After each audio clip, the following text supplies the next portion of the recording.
PPM.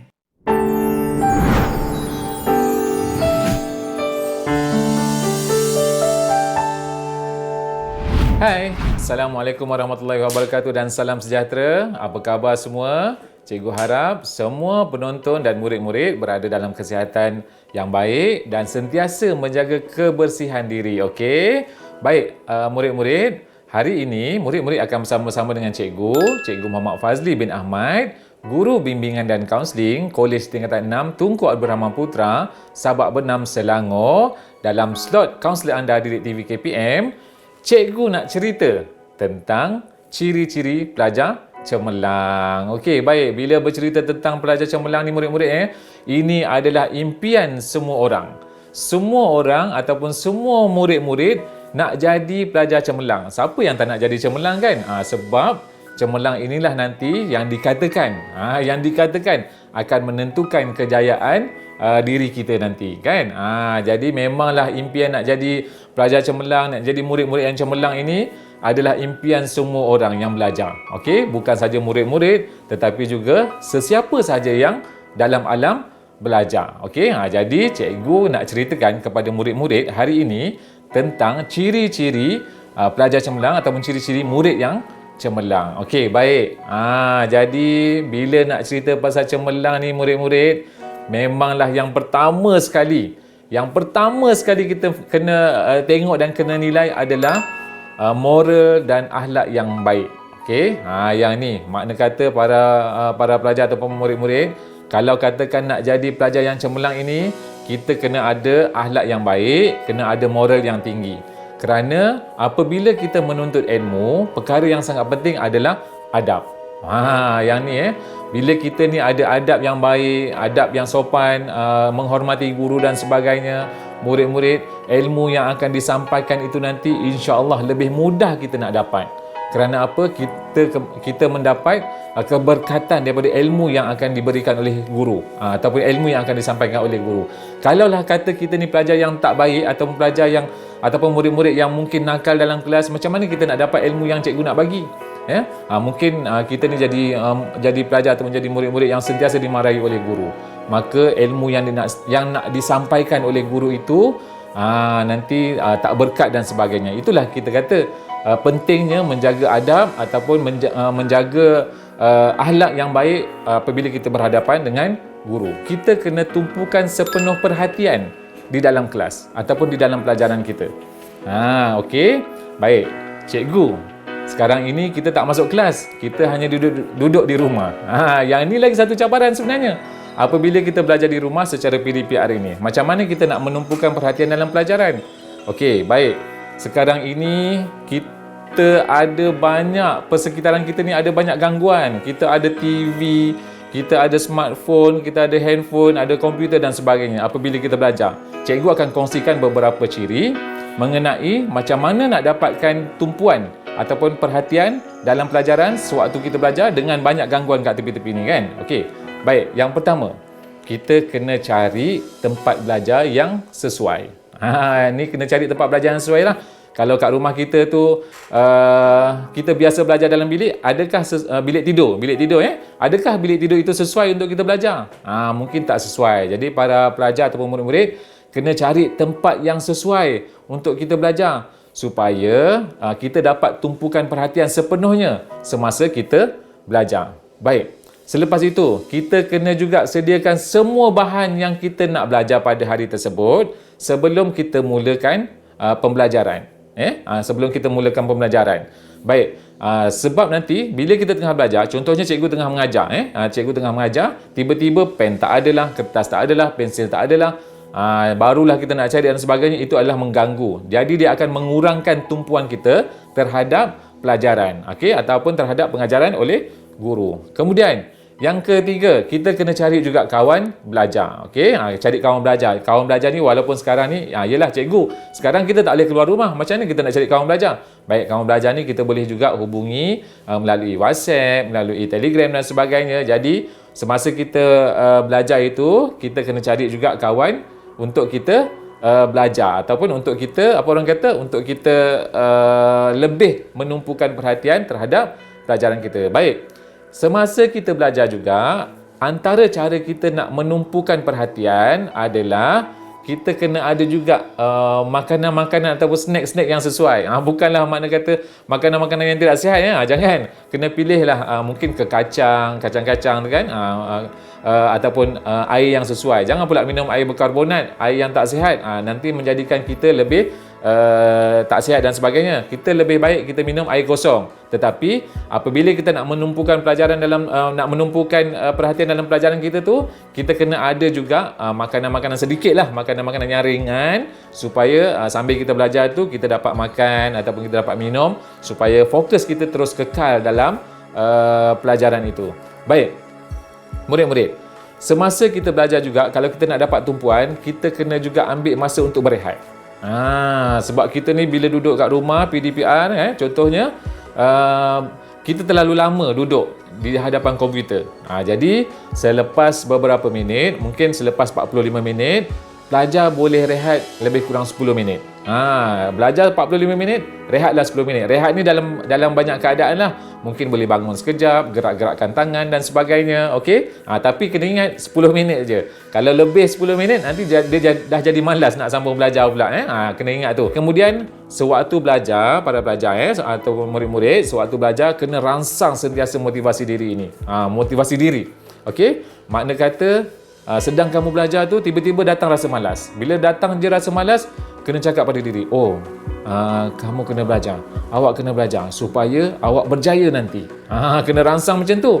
Kadang-kadang apabila kita terlalu lama belajar ni, kita punya tumpuan hilang. Apabila tumpuan hilang, kita kena rangsang balik motivasi kita supaya semangat itu datang balik. Kalau kamu malas belajar, kalau kamu tak belajar bersungguh-sungguh dalam mata pelajaran ini, mungkin kamu tak boleh capai cita-cita yang kamu nak. Dan untuk menumpukan perhatian dalam pelajaran ini, buatlah nota-nota yang menarik. Gunakan warna-warna yang sesuai, buat nota yang cantik supaya apa yang kamu belajar, kamu dapat baca semula dan seterusnya menjadi menjadi nota yang menarik, dan seterusnya boleh dibaca semula untuk kamu buat ulang kaji. Untuk para pelajar ataupun murid-murid, buat ulang kaji. Jadi yang ini murid-murid kena ingat bahawa kalau nak jadi pelajar yang cemerlang, kena sentiasa tumpukan perhatian dalam pelajaran. Bagaimana? Itulah cara-cara yang cikgu telah sebutkan tadi. Didik TV KPM. Didik TV KPM.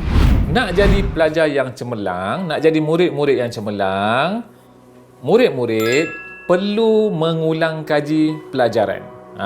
Yang ni tak boleh buat apalah. Bukan setakat cukup dengan apa yang cikgu ajar, murid-murid perlu buat ulang kaji. Kerana apa? Cikgu nak kongsikan kat sini. Kalau kita belajar, kita cuma membaca, hanya 10% sahaja yang kita ingat. Baca ni maksudnya kalau kita belajar tu kita study je. Mungkin hanya 10% sahaja yang kita ingat. Kita akan ingat 20% apa yang kita dengar. Kalau kita belajar ni, kita dengar suara cikgu, mungkin kita akan lebih ingat, tapi hanya sekadar 20% saja. Okey, kita akan ingat 50% apabila kita dengar dan kita tengok. Contohnya kita tengok cikgu sedang mengajar. Jadi kita akan ingat 50%. Baik, kita pula akan ingat 70% setelah apa yang kita belajar itu kita cakapkan semula. Kita buat pembentangan. Maknanya kata dia lebih banyak yang kita ingat, 70%. Dan murid-murid, kita akan ingat lebih daripada 90% setelah kita praktikkan. Makna kata praktik ni ialah kita buat ulang kaji dan juga latihan. Ini ada pakar yang bercakap lah. Cikgu kongsikan kepada murid-murid. Jadi pentingnya bila kita buat ulang kaji mata pelajaran ini, kita buat ulang kaji pelajaran-pelajaran ini, kita akan lebih ingat sebab kita dah praktik. Okey, kita dah praktik. Makna kata kita buat ulang kaji, kita buat latihan, akan lebih banyak perkara yang kita ingat dalam satu-satu mata pelajaran itu. Jadi murid-murid nak pilih yang mana? Kita kena pilih yang paling banyak lah yang kita kena ingat kan. Jadi dengan cara kita membuat ulang kaji tu, makna kata pelajaran kita tu ataupun subjek yang kita belajar itu akan menjadi lebih mudah untuk kita ingat dan seterusnya boleh membantu kita untuk menjadi pelajar ataupun murid yang cemerlang. Yang keempat, kita perlu juga aktif dalam co-curriculum. Ni cikgu, apa ni cikgu? Kalau nak jadi pelajar cemerlang kena aktif co-curriculum? Ya, betul. Kalau murid-murid nak jadi pelajar yang cemerlang, murid-murid kena aktif dalam co-curriculum. Kenapa? Ini cikgu nak terangkan. Baik, dengan adanya aktiviti co-curriculum, murid-murid boleh mengisi masa kosong. Okey. Contohnya waktu petang, apabila ada aktiviti co-curriculum, murid-murid tidak akan membazirkan masa. Boleh hadir ke aktiviti co-curriculum. Okey. Dan seterusnya boleh mengisi masa lapang. Jadi tak buat perkara-perkara yang tidak berfaedah. Ini terbaik. Jadi kalau kita aktif dalam co-curriculum, kita boleh jadi murid-murid yang cemerlang. Okey. Selain itu, aktiviti co-curriculum ini juga boleh menambah ilmu pengetahuan. Sebagai contoh kan, kalau kita masuk kelab dan persatuan, kita ada perkemahan. Daripada kita tak tahu macam mana nak memasang kemah, kita dah pandai nak pasang kemah. Daripada kita tak tahu macam mana kita nak hidup di dalam hutan, kita belajar macam mana kita nak hidup di dalam hutan. Jadi perkara-perkara ini boleh menambah ilmu pengetahuan, dan bila kita banyak ilmu, bila kita banyak kemahiran, ini adalah antara ciri-ciri pelajar yang cemerlang. Okey, membina jati diri apabila kita berkawat dan sebagainya. Aktiviti co-curriculum lah kan. Kita berkawat, dapat membina jati diri kita, dapat mendisiplinkan diri kita, dan seterusnya. Murid-murid, apabila kita aktif dalam co-curriculum ini, makna kata kita sentiasa bergerak, sentiasa aktif, sentiasa bersukan dan sebagainya. Jadi kita dapat jaga kesihatan diri. Jadi antara ciri-ciri murid-murid yang cemerlang ni, badannya sihat. Badannya sihat dan juga dia mempunyai disiplin diri yang kuat. Selain itu, nak jadi pelajar cemerlang ini, macam cikgu bagi tahu tadi, kena jaga kesihatan dan kebersihan diri. Kita selalu dengar kan, kita pernah dengar kan, negara bersih, rakyat sihat, badan sihat, otak pun cerdas. Yang ni. Jadi murid-murid, kalau katakan nak jadi pelajar yang cemerlang ini, kenalah jaga kesihatan diri. Okey? Dah jaga kesihatan diri, barulah kita boleh jadi antara pelajar-pelajar ataupun ciri-ciri, kita boleh dapat ciri-ciri murid yang cemerlang. Okey, kalau kita tengok dengan kesihatan ini membentuk disiplin diri. Macam mana kesihatan ni dapat membentuk disiplin diri? Kalau kita tengok ahli sukan, dia kena patuh jadual, dia kena berlatih untuk kekal sihat. Okey, kalau dia tak ikut jadual latihan dia, macam mana dia nak menyertai satu-satu aktiviti ataupun latihan yang diuruskan oleh jurulatih? Makna kata dekat sini, disiplin ini boleh dibentuk sekiranya kita mematuhi peraturan. Jadi tadi badan sihat, kemudian dengan cara kita mematuhi jadual yang diberikan oleh jurulatih dan sebagainya. Okey. Menjaga kebersihan pula, macam mana dia membentuk disiplin diri? Kalaulah kata sekarang ini kita perlu membasuh tangan sentiasa, kita perlu cuci tangan. Okey? Jadi cuci tangan tu bukan cuci sekejap-sekejap je. Kita perlu cuci sekurang-kurangnya selama 20 saat untuk elakkan penyakit. Mencuci selama 20 saat. Jadi ini akan membentuk disiplin diri kita juga. Okey? Membentuk disiplin diri. Makna kata, kalau dulu kita cuci tangan, sekejap-sekejap je cuci-cuci, dah habis. Rupa-rupanya, antara cara cucian yang terbaik ialah mencuci dalam masa 20 saat dengan cara yang betul lah. Okey? Jadi itu sekaligus dapat membentuk disiplin diri dan seterusnya menjaga juga kesihatan dan juga kebersihan diri kita, sebab kita nak jadi pelajar ataupun murid-murid yang cemerlang. Didik TV KPM. Didik TV KPM. Belajar dari kesilapan. Ini juga antara salah satu tips yang baik untuk menjadi pelajar yang cemerlang ataupun murid-murid yang cemerlang. Okey, baik. Bagaimana ilmu boleh mengubah kehidupan kita? Kalau kita tengok kan, sewaktu kita kecil dulu, ayah saya selalu pesan, kamu kena belajar betul-betul sampai masuk ke universiti. Kita pun, okey ayah, kita pun masa kecil kita pun tak tahu kan. Jadi sebenarnya pendidikan ini memang boleh mengubah kehidupan kita, insya-Allah. Baik jadi daripada kesilapan yang kita buat itu, kita belajarlah untuk memperbaiki dan seterusnya kita dapat mencapai apa yang kita nak. Kalau kita tengok kan, mungkin ada dalam kalangan murid-murid ini yang ayahnya dulu tak boleh belajar tinggi. Sebab apa? Sebab mungkin ada masalah kewangan dan sebagainya. Tetapi ayah sekarang ini tidak mungkin akan membiarkan anak-anaknya, murid-murid lah yang berada di hadapan cikgu ini, untuk mengalami nasib yang sama. Jadi ayah-ayah ni, keluarga kita ni dah belajar daripada kesilapan yang lalu, okey, untuk memperbaiki kehidupan dengan cara murid-murid kena berusaha bersungguh-sungguh supaya dapat masuk ke universiti. Okey, itu dari segi apa orang kata harapan ibu bapa. Antaranya mungkin nak masuk nak pastikan anak-anak ni ataupun murid-murid ni masuk ke universiti. Baik. Kalau kita tengok antara kisah-kisah belajar daripada kesilapan ini, antaranya adalah contohnya dulu murid-murid mungkin dapat keputusan yang baik dalam peringkat UPSR. Mungkin dulu masih lagi ada UPSR kan? Murid-murid dapat keputusan yang baik. Ada pengalaman cikgu, murid yang dapat 2A di peringkat UPSR, akhirnya apabila dia mengakui kesilapan ataupun nampak kesilapan diri dia itu, dia belajar bersungguh-sungguh di tingkatan 3 dan tingkatan 5 dan mungkin di tingkatan 6, seterusnya dia dapat sambung pelajaran. Okey? Mungkin bila dah dapat sambung pelajaran ini, dapat masuk universiti dan sebagainya. Jadi perkara ini murid-murid kena tengok. Kita kena sentiasa belajar daripada kesilapan supaya daripada kesilapan itu nantilah kita dapat buat buat comeback. Ni orang Inggeris kata dapat buat comeback supaya kita dapat memperbaiki kita punya kehidupan ataupun seterusnya dapat mencapai apa cita-cita yang kita nak capai. Baik, yang terakhir, yang ini murid-murid kena ingat, nak jadi pelajar yang cemerlang, kenalah sentiasa hormat kepada ibu bapa. Yang ini memang key point yang terbesar sekali. Kalau murid-murid tidak menghormati ibu bapa, apalah makna menjadi pelajar yang cemerlang? Pelajar cemerlang ni biarlah kita lengkap daripada serba-serbinya yang seperti cikgu ceritakan tadi. Dan yang paling penting, kena hormat ibu bapa. Jangan cakap kasar, sentiasa taat kepada ibu bapa. Tolong ibu bapa waktu musim kita lama duduk kat rumah ni kan, pandemik ni, kita banyak berada di rumah, bantulah ibu bapa semampu yang kita boleh. Semampu yang kita boleh. Kalau tidak pun, paling tidak pun kita sentiasa mendengar teguran dan nasihat. Yelah, hari-hari jumpa, hari-hari nampak muka murid-murid kan, ibu bapa mungkin banyak perkara yang ditegur dan yang dinasihat. Kita terimalah seadanya, terima dengan hati yang terbuka. Okey? Dan untuk membalas jasa. Untuk membalas jasa murid-murid, kena ingat kita belajarlah bersungguh-sungguh. Kerana saya yakin dan percaya, cikgu sangat yakin dan percaya, apabila ibu bapa ni tengok murid-murid belajar di atas meja itu kan, belajar bersungguh-sungguh, itulah antara nikmat terbesar sebagai seorang ibu bapa.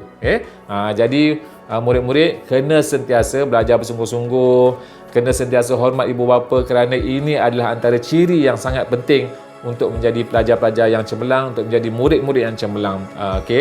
Jadi dekat sini hormat ibu bapa, kena ingat ini adalah salah satu ciri pelajar-pelajar yang cemerlang. Makna kata pelajar-pelajar yang cemerlang ni biasanya adalah pelajar-pelajar yang menghormati ibu bapa, insya-Allah. Baik. Untuk menjadi pelajar yang cemerlang murid-murid, memang ada banyak jalan. Okey, memang ada banyak cara. Yang cikgu ceritakan tadi mungkin sedikit saja. Mungkin sedikit saja. Tetapi ada banyak jalan. Yang penting, walaupun dia banyak jalan, kalaulah kita banyak alasan, banyak mana jalan pun memang tak berguna murid-murid. Nak berjaya banyak jalan, tetapi kalau kita banyak alasan, nak berjaya tu memanglah susah, memanglah sukar jadinya. Okey, jadi jangan jadikan alasan itu sebagai satu penyebab untuk kita tidak berjaya. Kerana murid-murid kalau cikgu boleh kongsikan, orang yang berjaya ini adalah orang yang sentiasa menyimpan 1000 alasan. Orang yang berjaya adalah orang yang sentiasa mencari 1000 jalan. Orang yang berjaya adalah orang yang sentiasa berfikir 1000 cara. Dan orang yang berjaya adalah orang yang sentiasa berusaha dengan 1000 daya. Okey, murid-murid, untuk berjaya pastikan mulakan dengan langkah yang pertama, kerana langkah yang pertama itu akan menjadikan kita melangkah dengan lebih jauh lagi. Jadi insya-Allah dengan langkah pertama itu, murid-murid akan mula mencorak, akan mula merancang, akan mula menjadi pelajar-pelajar yang cemerlang dengan pelbagai jalan yang antaranya yang telah cikgu kongsikan tadi. Baik, itu saja murid-murid. Kita jumpa lagi insya-Allah. Bye. Assalamualaikum warahmatullahi wabarakatuh.